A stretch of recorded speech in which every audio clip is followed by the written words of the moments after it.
Questions 68 through 70 refer to the following conversation and sign.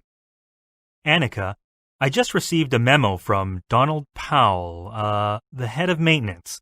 He said the parking areas in our industrial complex will be repainted. Okay, when will the work begin?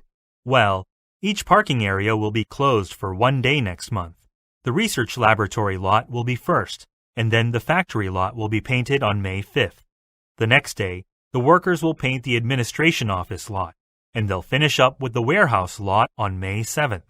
Signs will be posted in the respective buildings for each lot on the days when the work will be carried out. Where can staff park on those days?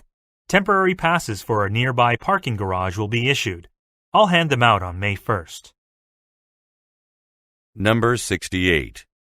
Who is Donald Powell?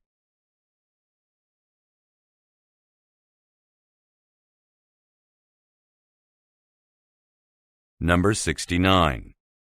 Look at the graphic. Where will the sign most likely be placed?